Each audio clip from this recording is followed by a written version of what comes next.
Salam sejahtera, terima kasih karena bersama dengan saya di Nazlin Unity Channel. Ada dua pembaharuan terkini di dalam perlembagaan PAS yang menjadi buah mulut, pertikaian, perdebatan netizen dan pengulas politik serta penganalisis politik.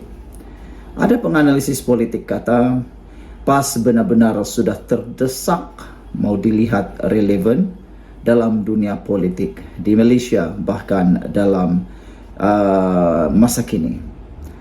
Perkara pertama yang menjadi perdebatan dan buah mulut rakyat Malaysia, pengulas politik dan pemerhati politik Malaysia ialah tindakan PAS meluluskan dan meminda perlembagaan PAS berkaitan dengan Akta Anti Lompat Parti. Mereka telah meluluskan akta dalam perlembagaan mereka berkaitan dengan sesiapa ahli parlimen maupun ahli Dewan Undangan Negeri yang memberikan sokongan kepada mana-mana pihak yang tidak direstui maupun tidak disokong oleh pihak kepimpinan maupun parti PAS secara keseluruhan dianggap telah melanggar peraturan. Kita tidak tahu sejauh mana akta lompat parti itu, adakah mereka juga menulis dan memasukkan klausa seperti yang dibuat oleh BN UMNO, yaitu sesiapa yang didapati melanggar akta anti lompat parti dalam perlembagaan Parti Barisan Nasional UMNO dikehendaki membayar 100 juta ringgit dan terpaksa mengosongkan kerusi. Yang pastinya PAS membuat pindaan perlembagaan itu. Yang mengejutkan, kata netizen, kini PAS sudah mulai sedar siapa-siapa boleh berlaku khianat. Tidak pedulilah mereka tu Pak Lebay kah, Pak Ustad kah, Pak Haji kah, mereka boleh bertindak di luar jangkaan, yaitu tiba-tiba meninggalkan parti atau mengkhianati parti. Sekarang ini tidak pedulilah apapun pangkatnya, siapapun dia, apapun kedudukannya.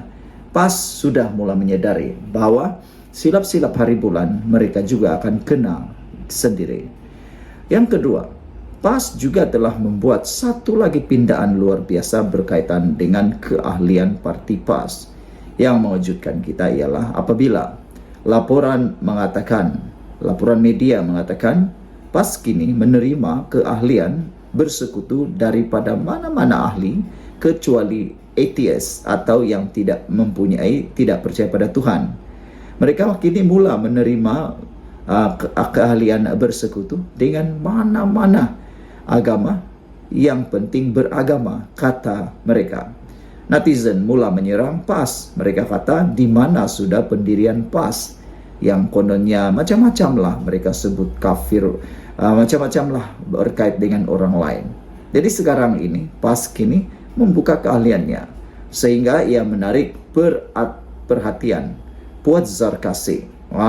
Puan Zarkasi kata PAS dah boleh tukar nama kepada PSA, yaitu Parti Semua Agama.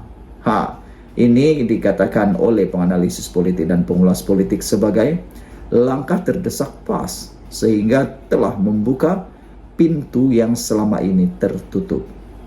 Anda dapat bayangkan tiba-tiba Korea Utara membuka pintu mereka untuk dimasuki oleh orang asing. Bukankah itu sesuatu langkah yang terdesak yang pastinya sesuatu sedang berlaku? Sedangkan selama ini kita tahu Korea Utara adalah negara yang mengamalkan isu isolasi ataupun tutup pintu. Siapa nak masuk bersyarat, siapa nak masuk bersyarat. Begitulah dengan PAS, selama ini tak boleh orang masuk, tapi sekarang ini sudah buka habis-habisan. Itu sebab kata Puan Zarkasi, PAS boleh tukar nama kepada PSA, Parti Semua Agama. Apa pendapat anda tentang gagasan dan juga cadangan Puan Zarkasi itu? PSA sanggup berubah atau PAS sanggup berubah menjadi parti liberal apabila membuka keahlian bersekutunya kepada semua agama kecuali atheist, kata ahli Majlis Kerja Tertinggi UMNO MKT UMNO Muhammad Puan Zarkasi. Jelasnya keputusan itu juga memberi isyarat bahawa PAS tidak mempunyai keyakinan kepada rakan komponennya, yaitu gerakan dan bersatu dalam menarik sokongan bukan Islam. Ia sekaligus memberi gambaran akan kegagalan Dewan Himpunan Penyokong PAS. Katanya lagi, semua agama boleh jadi ahli bersekutu PAS kecuali atheist. PAS dispread dan terpaksa jadi liberal, katanya. Adakah itu akan menarik minat ramai bukan Melayu menyokong PAS? PAS macam mengakui penubuhan DHPP gagal menambah sokongan bukan Melayu kepada PAS. Menyuruh pemimpin PAS berkahwin dengan bukan Melayu kerana undi jadi bahan ketawa. PAS tidak percaya kepada gerakan dan bersatu untuk tarik sokongan Cina. Lebih baik tukar nama PAS kepada PSA, Parti Semua Agama, tulis Muhammad Puad. Sebelum ini, Malaysia kini melaporkan keahlian PAS kini dibuka kepada orang bukan Islam sebagai ahli bersekutu selepas parti itu meluluskan pindaan perlembagaan pada Muktamar ke-70 hari ini. Setiausaha Agung PAS Taqiyuddin Hassan dalam pembentangan usul pindaan perlembagaan bagaimanapun menyatakan antara syarat keahlian bukan Islam adalah mesti menjadi penganut agama lain. Katanya seseorang yang tidak mempunyai agama atau ateis tidak layak menjadi ahli bersekutu PAS. Beragama selain daripada Islam, kita sebut bukan beragama Islam atau beragama selain Islam. Maksudnya, seseorang nak jadi ahli bersekutu PAS mesti beragama, sama ada Hindu, Kristian, Buddha, dan mesti jadi ahli agama apa saja yang ada dalam dunia ini. Dalam kata lain, ateis, orang tak ada agama, tak boleh jadi ahli bersekutu PAS. Katanya pada mesyuarat agung tahunan PAS di Kompleks Al-Makmur di Kedah, Temerloh Pahang itu. Sekian untuk kali ini, jangan lupa tinggalkan komen anda. Selamat pagi, salam sejahtera. Terima kasih kerana bersama dengan saya di Nazlin Unity Channel. Hari ini kita didedahkan satu lagi dengan gaya dan juga teladan tindakan pembangkang yang agak keterlaluan. Ini apabila mereka terus-menerus berpura-pura jadi mangsa. Itu kata pengarah komunikasi AMK. Sebelum kita teruskan ulasan kali ini, apa pendapat anda tentang sikap, teladan, pembangkang yang ada sekarang ini? Ada penganalisis politik dan juga pemerhati pengulas politik mengatakan bahawa pembangkang sekarang ini gagal menjadi pembangkang yang mampu menjadi semak imbang, gagal menjadi pembangkang yang berkualiti dan berwibawa. Apa pendapat anda?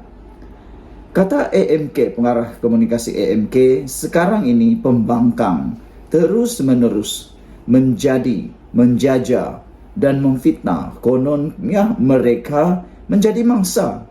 Sebenarnya semua itu adalah pembohongan semata-mata, kata beliau. Penolakan memorandum persefahaman MOU berkaitan peruntukan oleh Perikatan Nasional PN didakwa cubaan menolak sikap bertanggungjawab terhadap peruntukan yang hendak diberikan. Pengarah komunikasi Angkatan Muda Keadilan AMK Haziq Azfar Ishak berkata, pembangkang terus berpura-pura menjadi mangsa keadaan, tak kala mempunyai pilihan untuk meneruskan rundingan dengan kerajaan. Saudara-saudara sekalian, itulah para penganalisis politik kata, mengapa pembangkang tidak meneruskan rundingan. Jika pihak pembangkang terus bermain politik, maka kerajaan wajar mempertimbangkan supaya peruntukan tersebut disalurkan kepada inisiatif kemudahan rakyat IKR bagi setiap kawasan. Kalau ini yang benar-benar terjadi, padan muka kepada Perikatan Nasional Pembangkang, kata pengulas politik. Hakikatnya, IKR yang diusahakan oleh Kerajaan Perpaduan merupakan salah satu usaha underrated bagi mendemokrasikan dana kerajaan dengan membenarkan orang awam memohon sebarang pembangunan kecil secara terus. Bagaimanapun, pasti pembangkang masih berpeluang menamatkan rancangan politik sempit mereka dengan meneruskan rundingan dan melaksanakan kebertanggungjawaban terhadap peruntukan tersebut melalui mekanisme MOU, katanya dalam satu kenyataan. Pada Ahad, Perikatan Nasional mengesahkan pembangkang sebulat suara telah membuat ketetapan untuk menolak 2 draft MOU daripada kerajaan berkaitan peruntukan kepada ahli Parlimen Perikatan Nasional PN. Ketua Pembangkang Datuk Seri Hamzah Zainuddin berkata, keputusan tersebut dibuat berasaskan 4 sebab utama, iaitu bertentangan dengan perlembagaan persekutuan, bertentangan nilai budaya, moral dan agama, boleh disalah tafsir dan salah guna kuasa serta mengongkong kebebasan. Sementara itu, Timbalan Perdana Menteri Datuk Seri Dr. Fadilah Yusof yang mengetuai perundingan itu berkata, apa yang dikemukakan adalah draft MOU dan beliau mengharapkan pihak pembangkang akan mengemukakan cadangan balas terhadap perkara-perkara yang tidak dipersetujui dalam draft itu. Tambah Haziq Azfar, pembangkang wajar mencontohi semangat rundingan yang dilakukan antara Kerajaan Persekutuan dan Pakatan Harapan serta pihak proaktif Ketua Pembangkang Anwar Ibrahim ketika itu sehingga temetarainya memorandum persefahaman transformasi dan kestabilan politik 2 tahun lalu. Rakyat tidak lupa sebelum draft MOU diserahkan kepada pimpinan pembangkang pun, tiada pemimpin PN maupun Ketua Pembangkang hadir berunding sehingga lebih setahun PN berperanan sebagai pembangkang, ujarnya lagi. Sekian dulu untuk kali ini, jangan lupa tinggalkan komen Anda.